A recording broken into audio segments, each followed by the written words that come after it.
نستعينه ونستغفره ونؤمن به ونتوكل عليه ونعوذ بالله من شرور أنفسنا ومن سيئات أعمالنا من يهده الله فلا مضل له ومن يضلله فلا هادي له ونشهد أن لا إله إلا الله وحده لا شريك له ونشهد أن سيدنا ومولانا محمدا عبده ورسوله صلى الله تعالى على خير خلقه محمد وعلى آله وأصحابه ومن تبعهم بإحسان إلى يوم القيامة. أما بعد فأعوذ بالله من الشيطان الرجيم. بسم الله الرحمن الرحيم. وسارعوا إلى مغفرة من ربكم وجنة عرضها السماوات والأرض أعدت للمتقين الذين ينفقون في السراء والضراء والكاظمين الغيظ والعافين عن الناس والله يحب المحسنين. صدق الله العظيم.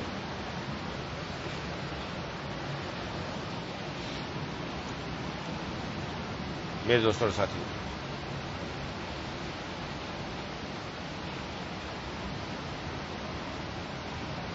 سورہ آل عمران کی 133 نمبر آیت میں اللہ تبارک و تعالی نے ارشاد فرمایا، وَسَارِعُوا إِلَى مَغْفِرَةٍ مِّن رَبِّكُمْ وَجَنَّةٍ، اور اپنے رب کی طرف سے مغفرت اور وہ جنت حاصل کرنے کے لیے ایک دوسرے سے بڑھ کر تیزی دکھاؤ.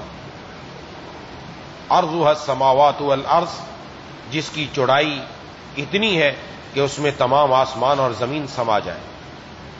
اعدت للمتقین، وہ ان پرہیزگاروں کے لیے تیار کی گئی.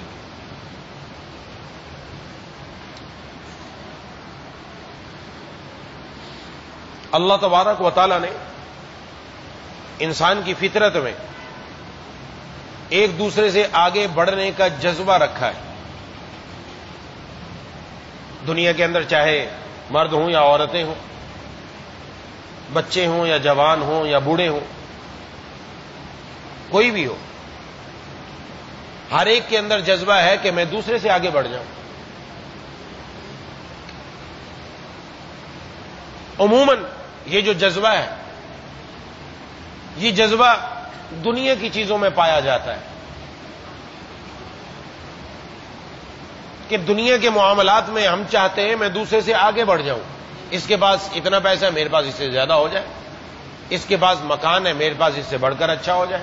اس کے پاس فلاں ماڈل کا موٹر سائیکل ہے، گاڑی ہے، میرے پاس اس سے اعلیٰ آ جائے. اس کے پاس فلاں موبائل ہے، میرے پاس اس سے اور آ جائے. یہ جذبہ ہے آگے بڑھنے کا، اور اس کے لیے انسان دنیا میں تگ و دو کرتا ہے. لیکن یہ جذبہ اللہ تبارک و تعالیٰ کی نظر میں پسندیدہ نہیں ہے. یہاں پر دنیا کے معاملات میں آگے بڑھنے کا جذبہ یہ پسندیدہ نہیں ہے. کیوں پسندیدہ نہیں ہے؟ اس لیے کہ جب یہ جذبہ انسان میں پیدا ہوتا ہے تو پھر انسان حلال و حرام ایک کر دیتا ہے. پھر انسان اپنے ذمے میں جو فرائض واجبات ہیں ان کو ایک طرف رکھ کر اس کو صرف یہی فکر ہوتی ہے میرے پاس پیسہ آ جائے تاکہ میں اپنی اس ضرورت کو پورا کر لوں. یہ پسندیدہ نہیں. یہ قرآن کریم کی جو آیت میں نے تلاوت کی، اس میں اللہ تعالیٰ نے اس جذبے کو پھیرا ہے کہ جذبہ فطرتاً تو موجود ہے، ہمارے اندر موجود ہے، ایک دوسرے سے آگے بڑھنے کا جذبہ. اللہ تبارک و تعالیٰ چاہتے ہیں اس جذبے کو تھوڑا پھیر دو، دنیا کے اعتبار سے نہیں، دین کے اعتبار سے ایک دوسرے سے آگے بڑھنے کا جذبہ پیدا ہو جائے کہ میں دین میں دوسرے سے آگے بڑھ جاؤں، میں قرآن کی تلاوت میں آگے بڑھ جاؤں، میں نماز میں آگے بڑھ جاؤں، میں روزوں میں آگے بڑھ جاؤں، میں اللہ تعالیٰ کی فرما برداری میں آگے بڑھ جاؤں. اگر وہ ایک قرآن ختم کرتا ہے تو میں ایک سے زیادہ قرآن ختم کر لوں. وہ اگر فلاں نوافل پڑھتا ہے میں اس سے زیادہ نفل پڑھنے والا بن جاؤں، وہ اگر فلاں دین کے شعبے میں جڑا ہوا ہے میں اس سے بھی آگے بڑھ جاؤں، وغیرہ وغیرہ. کہ دین کے اندر جذبہ پیدا ہو جائے کہ ہم آپس میں ایک دوسرے سے آگے بڑھ جاؤں. اس لیے فرمایا اپنے رب کی مغفرت حاصل کرنے کے لیے اور جنت حاصل کرنے کے لیے ایک دوسرے سے تیزی دکھاؤ، اپنے اندر یہ جذبہ پیدا کرو. اور اس کو پیدا کرنے کے لیے محبوب کبریا خاتم الانبیاء جناب نبی کریم صلی اللہ علیہ وسلم نے حضرات صحابہ کرام رضوان اللہ علیہم اجمعین کو ایک گر سکھلایا تھا جو ہم سب کے لیے بھی مفید ہے، اور جس کا نتیجہ یہ تھا ہر صحابی کے دل میں یہ جذبہ تھا، چاہے وہ خواتین ہوں، چاہے وہ مرد ہوں، چاہے وہ بچے ہوں، چاہے وہ بڑے ہوں، کہ میں آگے بڑھ جاؤں، میں آگے بڑھ جاؤں. بچے بچے میں یہ جذبہ. جناب نبی کریم صلی اللہ علیہ وسلم جب جنگ کے لیے نکلتے، اللہ کے راستے میں قتال کے لیے نکلتے، تو آپ مدینہ منورہ سے نکل کر باہر پہلے لشکر کا جائزہ لیتے، کون کون آیا اس کا جائزہ لیتے. تو ایسا بھی ہوتا تھا چونکہ جناب نبی کریم صلی اللہ علیہ وسلم کی صحبت ملی ہوئی ہے اور حضرات صحابہ کرام بڑے کیا بچوں میں بھی جذبہ ہے کہ اپنی جان دے دیں، اس لیے کہ کوئی بچے تو نہیں آ گئے جو ابھی چھوٹے ہیں، کم عمر ہیں. تو آپ صلی اللہ علیہ وسلم دیکھتے اگر کوئی ایسے بچے نظر آتے تو ان کو واپس بھیج دیتے کہ نہیں ابھی تم جاؤ، تم نے نہیں جانا ابھی. تو ایک مرتبہ ایسے ہی جب آپ نکلے تو آپ نے لشکر کا جائزہ لیا، ایک صحابی کو دیکھا وہ چھوٹے تھے، کم عمر تھے، تو آپ صلی اللہ علیہ وسلم نے ان کو ساتھ لے جانا مناسب نہ سمجھا اور فرمایا کہ بھئی آپ واپس چلے جاؤ، آپ نہ جاؤ. انہوں نے کہا کہ میں کیوں نہ جاؤں، فلاں کو آپ نے اجازت دے دی، مجھے کیوں نہیں اجازت دے رہے؟ یہ جذبہ ہے. فلاں کو اجازت دے دی اور فلاں وہ بھی اسی عمر کے جیسی میری عمر ہے. ظاہر ہے کہ ہر بچے کی اٹھان اور اس کا بڑا ہونا الگ الگ ہوتا ہے، کوئی جسم میں صحت مند ہوتا ہے، طاقتور ہوتا ہے، کوئی کمزور ہوتا ہے. اور ساتھ ہی یہ کہہ دیا کہ آپ میرا ان سے مقابلہ کروا لیں، کشتی کروا لیں. اگر انہوں نے مجھے چیت کر دیا تو میں ہار گیا، میں نہیں جاؤں گا، اگر میں نے چیت کر دیا تو پھر میں بھی جاؤں گا. یہ صحابہ کرام کے بچوں میں جذبہ. تو آپ سے سمجھا کر لو. جب آپس میں ان کی کشتی ہوئی تو انہوں نے اس کے کان میں کہہ دیا تجھے تو اجازت مل گئی، مجھے اجازت نہیں ملی، تو نیچے آ جا، چت ہو جا تاکہ میں اوپر آ جاؤں گا، مجھے بھی اجازت مل جائے گی. سبحان اللہ. یہ آپس کا جذبہ ہے. کس میں؟ جا کہاں رہے؟ جا وہاں رہے جہاں جان چلی جائے گی، جان چلی جائے گی، کوئی پتہ نہیں، کوئی تلوار آ کر گردن پر لگے اور بندہ ختم ہو جائے، وہاں جان چلی جائے گی. اس کا بھی جذبہ حضرات صحابہ کرام کے بچوں میں ہے کہ ہم وہاں بھی جائیں. اور آج ہم ہیں کہ ہم اپنی حرام جذبات، حرام خواہشات، حرام تمنائیں نہیں چھوڑنے کے لیے گوارا کرتے. یہاں جان نہیں جا رہی، جان نہیں جا رہی، یہاں صرف حرام جذبہ چھوڑنا ہے، حرام تمنائیں چھوڑنی، وہ بھی چھوڑنے کے لیے تیار نہیں. تو وہ جب ان کے ساتھ کشتی کی وہ نیچے گر گئے، اوپر آ گئے، آپ سے ہم نے ان کو بھی اجازت دے دی. یہ جذبہ، یہ ہے قابل دید جذبہ، اور یہ ہے آگے بڑھنے کا جذبہ. بچوں بچیوں میں، گھروں میں یہ آپس میں جذبہ پیدا کرنا چاہیے. بچوں میں الحمدللہ بہت سارے گھرانوں میں ایسا ہوتا ہے، ہمیں معلوم ہے، بتاتے ہیں بچوں میں جذبہ ہے. جو بچہ سب سے زیادہ روزے رکھے گا، پورے روزے رکھے گا، اس کو ہم مہینے کے آخر میں یہ انعام دیں گے. جو بچہ زیادہ قرآن پڑھے گا اس کو یہ انعام دیں گے. جو بچہ یہ پڑھے گا اس کو یہ انعام دیں گے. یہ میں عرض کر رہا تھا قرآن کریم کے بارے میں، الحمدللہ سب ساتھی کوشش کر رہے ہیں، وہ اس لیے عرض کر دیتا ہوں تاکہ پتہ چل جائے. کل ہی کسی گھر سے پتہ چلا، ان کی خواتین کی طرف سے آیا پیغام، کچھ مسائل معلوم کیے تو کہا الحمدللہ میں روز ایک قرآن کریم ختم کر رہی ہوں. میں روز ماشاءاللہ 30 روزے ہوں گے تو 30 قرآن اس کے ختم ہیں. الحمدللہ آج بھی ایسی خواتین موجود ہیں. تو ہمیں تو اور آگے بڑھنا چاہیے. وہ تو گھر کے کام کاج بھی کر رہی ہیں، وہ گھر کے کاموں میں شہری کو بھی نمٹانا ہے، افطاری کو بھی نمٹانا ہے، بچوں کو بھی دیکھنا ہے. بعض بچے روزہ نہیں رکھتے، ان کو بھی دیکھنا ہے، پھر بھی قرآن کریم پڑھ رہی ہیں. ماشاءاللہ کیا ان کے اندر جذبہ ہے. اللہ وقت میں برکت عطا فرما دیتے ہیں. یہ آگے بڑھنے کا جذبہ یہ پیدا ہونا چاہیے کہ جو وہ کر رہے ہیں میں کیوں نہیں کر سکتا، میں بھی کروں گا. میرے اندر یہ جذبہ پیدا ہو گیا تو خود بخود آگے بڑھنے والے ہو جائیں گے. حضرت ابوبکر صدیق رضی اللہ تعالیٰ عنہ، حضرت عمر فاروق رضی اللہ تعالیٰ عنہ، بڑے بڑے جلیل القدر صحابہ کرام جناب نبی کریم صلی اللہ علیہ وسلم کی زبان نبوت سے سن چکے ہیں. ابو بکر فی الجنہ، عمر فی الجنہ، ابو بکر بھی جنتی ہے، عمر بھی جنتی ہے، سن چکے ہیں. لیکن پھر بھی جذبہ ہے آپس میں ایک دوسرے سے آگے بڑھنے کا. جناب نبی کریم صلی اللہ علیہ وسلم نے ایک مرتبہ ایک غزوے کے موقع پر چندہ کیا اور فرمایا کہ 2 مجاہدین کے لیے ضرورت ہے. ہر ایک اپنے اپنے اعتبار سے سامان لے کر آ گیا حضرت عمر فاروق رضی اللہ تعالیٰ عنہ فرماتے ہیں میں نے دل میں سوچا کہ آج ابو بکر سے سبقت کر جاؤں، حضرت ابو بکر صدیق رضی اللہ تعالیٰ عنہ سے سبقت کر جاؤں، کیونکہ حضرت ابو بکر صدیق رضی اللہ تعالیٰ عنہ ہر عمل میں سب سے آگے رہتے تھے، ہر عمل میں۔ تب میرے دل میں یہ آیا، میں نے اپنے گھر کے سامان کو آدھا آدھا کیا اور آدھا جناب نبی کریم صلی اللہ علیہ وسلم کی خدمت میں لے کر آ گیا، آدھا گھر والوں کے لیے چھوڑ کر آ گیا۔ آپ صلی اللہ علیہ وسلم نے پوچھا کہ کیا لے کر آئے؟ عرض کیا گھر کا آدھا مال لے کر آیا اور آدھا گھر والوں کے لیے چھوڑ کر آیا۔ فرماتے کچھ دیر بعد حضرت ابو بکر صدیق رضی اللہ تعالیٰ عنہ بھی لے کر آئے اور انہوں نے بھی جو کچھ جمع پونجی تھی اپنی جناب نبی کریم صلی اللہ علیہ وسلم کی خدمت میں پیش کر دی کہ یہ اللہ کے راستے میں قبول فرما لیجئے۔ آپ نے فرمایا اے ابو بکر گھر والوں کے لیے کیا چھوڑا؟ عرض کیا گھر والوں کے لیے اللہ اور اس کے رسول کو چھوڑ کر آیا۔ میں یہ سننا تھا، میرے دل میں آ گیا کہ اے عمر تو ابو بکر سے کبھی سبقت نہیں کر سکتا۔ یہ جذبہ کیا ہے؟ یہ جذبہ آگے بڑھنے کا۔ یہ وہ حضرات ہیں کہ جو اپنے بارے میں جنت کی خوشخبری سن چکے، پھر بھی ان کی کیفیت یہ ہے کہ میں ان سے آگے بڑھ جاؤں اعمال کے اندر، تو یہ جذبہ میرے اور آپ کے اندر پیدا ہو گیا تو انشاءاللہ کام بن جائے گا۔ اس لیے یہ جذبہ پیدا کرنا ہے، یہ قرآن چاہتا ہے، جناب نبی کریم صلی اللہ علیہ وسلم چاہتے ہیں یہ جذبہ پیدا ہو جائے، اور یہ ماہ مبارک یہ جذبہ پیدا کرنے کا بہترین موقع ہے، بہترین۔ اس میں ہم دین کی طرف آنے کے لیے تیار ہوتے ہیں، دل مائل ہوتا ہے اللہ تبارک و تعالیٰ کو راضی کرنے کے لیے، اور بندہ کوشش کرتا ہے میں زیادہ سے زیادہ کام کر لوں، میں زیادہ سے زیادہ آگے بڑھ جاؤں، میں زیادہ سے زیادہ اللہ تبارک و تعالیٰ کو راضی کرنے والا بن جاؤں۔ اس لیے اس ماہ مبارک میں اس کی کوشش کرنی ہے۔ وہ جو گر میں عرض کرنے لگا تھا، جناب نبی کریم صلی اللہ علیہ وسلم نے ارشاد فرمایا کہ جب دین اور دنیا کا معاملہ دونوں کے لیے الگ الگ آپ نے ضابطہ بیان فرمایا، یہ ضابطہ اگر زندگی میں آ گیا انشاءاللہ کام بن جائے گا۔ فرمایا دنیا کے معاملے میں ہمیشہ اپنے سے نیچے والے کی طرف دیکھو۔ دنیا کے معاملے میں کیسے؟ ہمارے پاس اللہ تعالیٰ نے گھر بھی دے رکھا ہے، فلانے کے پاس تو گھر بھی نہیں ہے اپنا، وہ تو کرایہ پر رہتا ہے، اور فلاں کے پاس کرایہ کا بھی گھر نہیں، وہ تو جھونپڑی میں رہتا ہے۔ ہمیں صبح شام اللہ تعالیٰ 3 وقت کھانا عطا فرما رہے ہیں، اور یہاں ان کو بیچاروں کے پاس اتنا کھانا بھی نہیں ہے۔ ہمارے پاس اپنی ذاتی گاڑی ہے، اپنا ذاتی موٹر سائیکل ہے، ان کے پاس وہ بھی موجود نہیں ہے۔ یہ نیچے والے کی طرف دیکھیں، جب نیچے والے کی طرف دیکھیں گے کیا ہوگا؟ دل میں شکر پیدا ہوگا، یہ اللہ آپ کا شکر ہے، آپ کی کرم نوازی ہے، آپ کی مہربانی، آپ نے نوازا ہے۔ اگر اس کی الٹ کر دیں، الٹ کرنے سے کیا ہوگا؟ مثلا آدمی دنیا کے معاملے میں اپنے سے اوپر والے کی طرف دیکھے، یار فلانے کے پاس اپنا مکان، فلانے کے پاس گاڑی، فلانے کے پاس اتنا پیسہ، فلانے کے بچوں کے پاس یہ میرے پاس نہیں، تو دل کے اندر کیا پیدا ہوگا؟ اللہ تعالیٰ کی ناشکری، ناشکرا پیدا ہو جائے گا کہ ہمارے پاس نہیں، نعوذ باللہ۔ اور بعض لوگ کہہ دیتے ہیں، بعض لوگ زبان سے بھی کہہ دیتے ہیں ایسے جملے، وہ جس میں ایسی ناشکری ہوتی ہے کہ پہلے والا مال بھی ہاتھ سے چلا جاتا ہے۔ ایسے جملہ کہنا ہی نہیں چاہیے، نعوذ باللہ، نعوذ باللہ، اللہ محفوظ رکھے۔ اب ناشکری پیدا ہوگی، اب شکر پیدا نہیں ہوگا، اور ناشکری پیدا ہونے کی وجہ سے بندہ اللہ تبارک و تعالیٰ سے اور دور ہو جائے گا۔ اس لیے حکم دیا دنیا کے معاملے میں نیچے والے کی طرف دیکھو، اور دین کے معاملے میں کیا حکم ہے؟ دین کے معاملے میں اپنے سے اوپر والے کی طرف دیکھو۔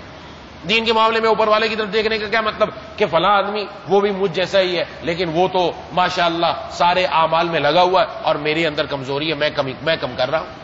وہ تو قرآن کریم کی تلاوت بھی کر رہا ہے، تسبیحات بھی کر رہا ہے، والدین کی خدمت بھی کر رہا ہے، اللہ کے راستے میں خرچ بھی کر رہا ہے، یہ بھی کر رہا ہے، جتنی بھی نیکیاں سامنے لاتے جائیں، اور میں یہ نہیں کر رہا، حالانکہ میں بھی کر سکتا ہوں، میں کیوں نہیں کر رہا؟ مجھے بھی کرنے چاہیے۔ اب جب دین کے معاملے میں اوپر والے کی طرف دیکھیں گے نا، اب جذبہ پیدا ہوگا، اب طمع پیدا ہوگی، اب ہرس پیدا ہوگی، اب آگے بڑھنے کا جذبہ پیدا ہوگا، اور دین کے اندر یہ جذبہ پیدا ہونا اچھا ہے، قابل تعریف ہے، اللہ اور اس کے رسول کو پسندیدہ ہے۔ اب آگے بڑھے گا، جس کی وجہ سے کام بنتا چلا جائے۔ اور اگر خدا نہ خواستہ اپنے سے نیچے والے کو دیکھا دین کے معاملے میں کہ میں تو نمازیں پڑھ رہا ہوں، فلانا تو یہ بھی نہیں کر رہا، میں تو روزے رکھ رہا ہوں، وہ تو یہ بھی نہیں کر رہا، تو پھر کیا ہوگا؟ تکبر پیدا ہوگا، میں پیدا ہوگی، اور اس کو جا کر سنائے گا ارے تو نمازیں بھی نہیں پڑھتا، تو ماں باپ کو جا کر بعض لوگ کہہ دیتے ہیں، ہاں نہیں ایسا کہنے کی اجازت نہیں ہے، گھر میں جا کر کسی کو کہہ دیا، یہ سب اس سے کیا ہوگا؟ اپنی عبادت ملیا میٹ ختم ہو گئی، اپنے اندر میں آئی، میں کی وجہ سے سارا کام ختم ہو گیا، یہ نقصان ہو رہا ہے۔ اور ہمارے ہاں یہ بات پائی جاتی ہے کہ دنیا کے معاملے میں ہم اوپر والے کو دیکھتے ہیں، غلط ہے، اور دین کے معاملے میں اپنے سے نیچے والے کی طرف دیکھتے ہیں، یہ بھی غلط ہے۔ اس کے برعکس جو جناب نبی کریم صلی اللہ علیہ وسلم نے بتایا، حضرات صحابہ کرام رضوان اللہ اجمعین نے کیا۔ کسی صحابی سے یہ نہیں نظر آئے گا آپ کو کہ وہ یہ کہے کہ یہ میرے سے پیسے میں بڑھ گیا۔ حضرات صحابہ کرام ہجرت کر کے مدینہ تشریف لے گئے، یہ مہاجرین ہیں، اور مدینے کے حضرات صحابہ کرام انصار ہیں۔ کیا انہوں نے ایسا نمونہ پیش کیا کہ دنیا اس کا مثال پیش کرنے سے عاجز ہے کہ انہوں نے حضرات صحابہ کرام جو مہاجرین تھے اپنے نہ صرف بھائی بنایا، اپنے گھروں میں جگہ دی، بلکہ یہاں تک کہہ دیا ہماری زمینیں آدھی آدھی کر لیتے ہیں، آدھی ان کو دے دیتے ہیں، آدھی اپنے پاس رکھ لیتے ہیں، یہاں تک کہہ دیا۔ یہ وہ حضرات تھے کہ جن کے دل میں اب یہ کیفیت تھی ہم آگے بڑھ جائیں، اس لیے حضرات صحابہ کرام جناب نبی کریم صلی اللہ علیہ وسلم کی خدمت میں آئے، عرض کیا کہ جو مال والے وہ تو آگے بڑھ گئے، جن کے پاس پیسہ ہے وہ تو آگے بڑھ گئے ہم سے، ہمارے پاس پیسہ نہیں ہے، ہم اللہ کے راستے میں وہ خرچ نہیں کر سکتے۔ تو آپ صلی اللہ علیہ وسلم نے فرمایا کہ سبحان اللہ، الحمدللہ، اللہ اکبر، یہ پڑھ لیا کرو، اس کی وجہ سے اللہ تعالیٰ تمہیں یہ اجر عطا فرما دیں گے۔ تو وہ چلے گئے کہ ہمیں مل گیا، چند دن بعد آ کر کہا مالداروں کو بھی پتہ چل گیا اس کا، انہوں نے بھی پڑھنا شروع کر دیا۔ فرمایا اللہ تبارک و تعالیٰ کا خزانہ ہے، جو پڑھتا رہے گا اللہ تعالیٰ اس کو عطا فرماتے رہے۔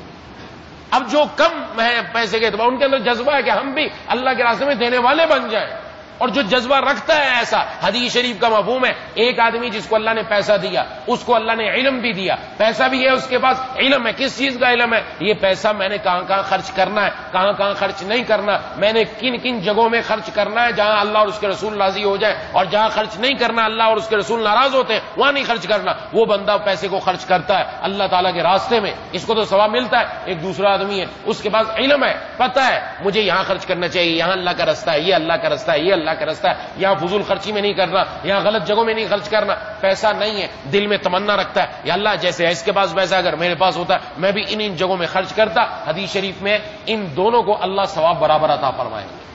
خرچ کرنے والے کو ثواب تو مل رہا ہے، جو خرچ نہیں کر رہا نا، جذبہ رکھ رہا ہے، اللہ اس کو بھی دے رہے ہیں۔ یہ وہ حسرت ہے جس کو کہا جاتا ہے، وہ ہے حسرت نایاب جو بندے کو کہیں سے کہیں تک پہنچا دیتی ہے کہ اگر ہم عمل نہیں کر سکتے حسرت تو پیدا کر لیں کہ اللہ کاش میں بھی یوں کر لیتا، کاش میں بھی یوں کر لیتا۔ یہ جو حسرت پیدا ہوگی، حسرت پیدا ہوگی۔ استاد محترم شیخ الاسلام حضرت اقدس حضرت مولانا مفتی محمد تقی عثمانی صاحب دامت برکاتہم فرماتے ہیں یا تو اللہ ضرور اس عمل کی توفیق عطا فرما دیں گے، اگر اس عمل کا کرنے کا موقع نہ ملا اللہ ثواب ضرور عطا فرما دیں گے۔ حسرت تو پیدا کر لیں کہ ہم دوسروں کو دیکھیں، جب دوسروں کے بارے میں سنیں کہ وہ رمضان میں یہ عمل کر رہے ہیں، یہ کام کر رہے ہیں، تو یا اللہ میں بھی کاش میں بھی ایسا کرتا، یا اللہ میرے اندر بھی ایسی ہمت دے دے، میرے اندر بھی ایسا ایمان عطا فرما دے، مجھے بھی یہ کام کرنے کی توفیق عطا فرما دے، میں بھی یہ کر لوں۔ یہ دل میں جذبہ آئے گا انشاءاللہ اللہ تبارک و تعالیٰ کام بنا دیں گے۔ یہ ماہ مبارک یہ جذبہ پیدا کرنے کا مہینہ ہے۔ یہ اللہ تعالیٰ نے ہمیں پھیرا ہے مساجد کی طرف، ہمیں پھیرا ہے روزوں کی طرف، ہمیں پھیرا ہے اپنے احکام کی طرف، ہمیں پھیرا ہے تلاوت و تسبیحات کی طرف۔ ان چیزوں کی طرف جب آئے تو اب مزید اور آگے بڑھنا ہے، اور جذبہ پیدا کرنا ہے، اور اللہ سے مانگنا ہے، اور دوسروں کو دیکھ کر مزید کوشش کرنی ہے کہ میں اس سے بھی آگے بڑھ جاؤں، اس سے بھی آگے بڑھ جاؤں۔ جب یہ کیفیت پیدا ہو جائے گی تو انشاءاللہ کام بننا شروع ہو جائے گا۔ بس اس کے لیے گر یہ ہے، اصول یہ ہے، ضابطہ یہ ہے کہ ہم نے اپنی زندگی میں یہ بنا لینا ہے کہ ہمیشہ دنیا کے معاملے میں اپنے سے نیچے والے پر نظر رہے۔ جب نیچے والے پر نظر رہے گی کام بنے گا۔ شیخ سعدی رحمۃ اللہ علیہ فرماتے ہیں ایک زمانہ ایسا تھا کہ میرے پاس پیسہ نہیں تھا، جس کی وجہ سے حالات خستہ تھے، حتیٰ کہ پاؤں میں پہننے کے لیے جوتا بھی نہیں تھا۔ تو ایک دن میں جا رہا تھا، راستے میں مجھے بہت لوگ نظر آئے، ہر ایک کے پاؤں میں جوتا، تو دل میں خیال آیا، صرف خیال آیا، زبان سے کوئی ناشکری نہیں ہوئی۔ اللہ کی جو نیک بندے ہوتے ہیں جب اللہ تبارک و تعالیٰ ان کی دل میں بھی کوئی بات آتی ہے تو اللہ تعالیٰ ان کو اسی وقت تنبیہ کر دیتے ہیں۔ دل میں خیال آیا میرے کہ یا اللہ ان سب کے پاس تو جوتا ہے، میرے پاس یہ نعمت نہیں ہے۔ کہ میں بس جا ہی رہا تھا، اچانک سامنے سے ایک بھیک مانگنے والا، وہ جو ریڑھی پر آتے ہیں، وہ ریڑھی پر آ رہا ہے اور میں نے دیکھا کہ اس کے دونوں پاؤں ہی نہیں ہیں، وہ ریڑھی پر گھسٹ گھسٹ کے جیسے آ رہے ہوتے آ رہا ہے، تو دل میں فوراً شکر پیدا ہوا، یا اللہ آپ کا شکر ہے کہ آپ نے مجھے دونوں پاؤں کی نعمت سے تو نواز رکھا ہے، میں خود چل پھر تو رہا ہوں، کسی کا محتاج تو نہیں ہوں۔ اب یہ کیفیت یہ چیز جو پیدا ہوگی دنیا کے معاملات میں تو پھر بندہ اپنے اندر شکر کے جذبات محسوس کرے گا، اور لئن شکرتم لازیدنکم، اگر تم شکر گزار بن جاؤ ہم تمہیں اور زیادہ عطا فرمائیں گے۔ اللہ کا اعلان، ہم اپنے اندر شکر پیدا کریں، اے اللہ آپ کا بڑا شکر ہے، احسان ہے کہ آپ نے مجھے بہت زیادہ عطا فرما رکھا ہے، میری جتنی بنتی ہے استطاعت اس سے بھی بڑھ کر مجھے عطا فرما رکھا ہے۔ اور دین کے معاملے میں ہمیشہ نظر اوپر والے کی طرف رہے، نیچے نہیں دیکھنا، اوپر والے کو دیکھنا ہے، اور اوپر والے کو دیکھ کر اپنے اندر یہ جذبہ پیدا کرنا ہے میں بھی آگے بڑھوں، میں بھی آگے بڑھوں، اور دوسروں کے لیے بھی دعا کرتے رہنا ہے، جن کے بارے میں پتہ چلے کہ یہ دین پر نہیں، گھر والوں میں سے جو بھی ہیں ان کے لیے دعا کرتے رہیں گے، اللہ تبارک و تعالیٰ آگے بڑھاتے رہیں گے۔ اس لیے اس ماہ مبارک میں اللہ سے مانگنا بھی ہے اور یہ عمل کرنا بھی ہے۔ دعا ہے کہ اللہ تعالیٰ مجھے اور آپ کو ان باتوں پر عمل کرنے کی توفیق عطا فرمائے۔ وآخر دعوانا ان الحمد للہ رب العالمین۔ بسم الله الرحمن الرحيم الحمد لله رب العالمين الرحمن الرحيم مالك يوم الدين إياك نعبد وإياك نستعين اهدنا الصراط المستقيم صراط الذين أنعمت عليهم غير المغضوب عليهم ولا الضالين اللهم صل على سيدنا ومولانا محمد وعلى آل سيدنا ومولانا محمد وبارك وسلم ربنا اغفر لنا ذنوبنا وكفر عنا سيئاتنا وتوفنا مع الأبرار ربنا لا تزغ قلوبنا بعد إذ هديتنا وهب لنا من لدنك رحمة إنك أنت الوهاب یا الہ العالمین یا ارحم الراحمین یا ذی الجلال والاکرام ہم سب کے تمام صغیرہ کبیرہ گناہوں کو معاف فرما دیجیے مولا کریم اس ماہ مبارک کی رحمتوں سے برکتوں سے ہم سب کو یا اللہ مستفید فرما دیجیے مولا کریم اے الہ العالمین اے ارحم الراحمین اس ماہ مبارک سے بھرپور فائدہ اٹھانے کی توفیق عطا فرما دیجیے ابھی بھی جن چیزوں میں ہمارے اندر کمی ہے اس میں مزید آگے بڑھنے کی توفیق عطا فرما یا اللہ یہ جذبہ پیدا فرما دے